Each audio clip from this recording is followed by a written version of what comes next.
हमारा क्वेश्चन है एक रिएक्शन में इन a reaction 2.00 moles of methane CH4 were reacted with an excess of Cl2. As a result 177 grams of CCl4 is obtained. What is the theoretical yield, actual yield, percentage yield? अब मैं इसको समझाता हूँ। वो कह रहे हैं एक रिएक्शन में, मैंने रिएक्शन लिखा हुआ है, मीथेन क्लोरीन के साथ रिएक्ट कर रहा है तो प्रोडक्ट में CCl4 और HCl प्रोड्यूस हो रहा है। ठीक है जी। वो कह रहा है कि 2 मोल्स ऑफ CH4, कितने moles of CH4? 2 moles of CH4, ये जो है ना ये 2 मोल्स हैं। आपके जो मीथेन है वो 2 मोल्स है। रिएक्ट करते हैं किसके साथ? क्लोरीन के साथ, with an excess of chlorine. मतलब ये क्लोरीन क्या है? ये रिएक्टेंट इन एक्सेस है। मैं यहाँ पर ये लिख सकता हूँ, रिएक्टेंट इन एक्सेस। क्लोरीन को हम रिएक्टेंट इन एक्सेस भी कहते हैं या फिर नॉन लिमिटिंग रिएक्टेंट हो गया। इसका ये मतलब है जो हमारा CH4 है ना, ये लिमिटिंग रिएक्टेंट है। इसके इन रिएक्टेंट्स के आपस में रिएक्ट करने से प्रोडक्ट रिलीज़ होगा जिसका नाम है CCl4 और HCl। अब CCl4 कितनी क्वांटिटी में प्रोड्यूस होगा? 177 ग्राम्स में प्रोड्यूस होगा। मैं लिख सकता हूँ 177 ग्राम्स, और तो कुछ नहीं है गिवन, और कुछ भी नहीं है गिवन। अब आपसे पूछा जा रहा है थ्योरेटिकल यील्ड फाइंड करके दो। थ्योरेटिकल यील्ड फाइंड आउट करना कैसे है? मतलब हमने क्या फाइंड आउट करना है? इस जो CCl4 है ना, इसका हमें थ्योरेटिकल यील्ड फाइंड आउट करना है। तो उसके थ्योरेटिकल यील्ड को फाइंड आउट करने के लिए हमें एक फार्मूला पता है, जो फार्मूला है मास को मल्टीप्लाई करना है। जो मास है CCl4 का, उसको मल्टीप्लाई कर देना है CCl4 के number of moles multiply by molar mass. अब मैं कैसे CCl4 के मोल्स फाइंड आउट कर सकता हूँ? जाहिर सी बात है लिमिटिंग रिएक्टेंट को देखें। ये क्या है? ये एक लिमिटिंग रिएक्टेंट है, ये मैं बता चुका हूँ। CH4 क्या है? Limiting reactant. CH4 अगर लिमिटिंग रिएक्टेंट है तो उसके कितने मोल्स है? 2 मोल्स हैं। अब ये 2 मोल्स ऑफ लिमिटिंग रिएक्टेंट अगर रिएक्ट करेगा तो जाहिर सी बात है इसके प्रोडक्ट की भी 2 ही मोल्स होंगे।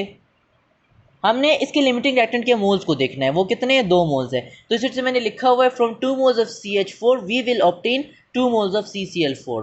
अगर 2 मोल्स ऑफ CH4 हमें गिवन हो तो उससे हम 2 ही मोल्स ऑफ CCl4 हासिल करेंगे।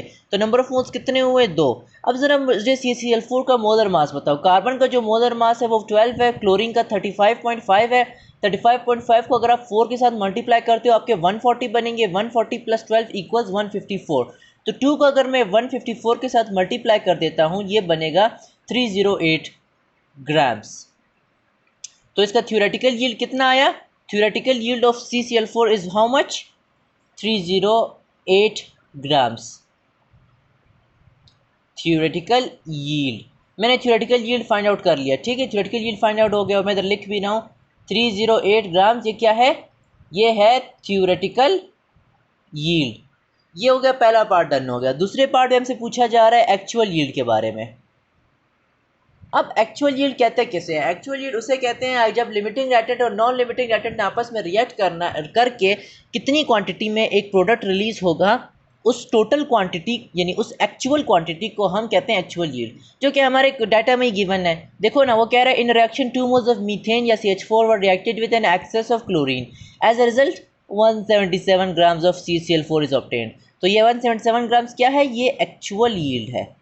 तो मैं लिख सकता हूँ एक्चुअल यील्ड कितना है? Actual yield is equal to 177 grams of CCl4। मैंने एक्चुअल यील्ड भी फाइंड आउट कर लिया। अब क्या बचा? परसेंटेज यील्ड बचा। परसेंटेज यील्ड फाइंड आउट करने के लिए मैं लिख सकता हूँ परसेंटेज यील्ड फाइंड आउट करने के लिए एक फार्मूला है।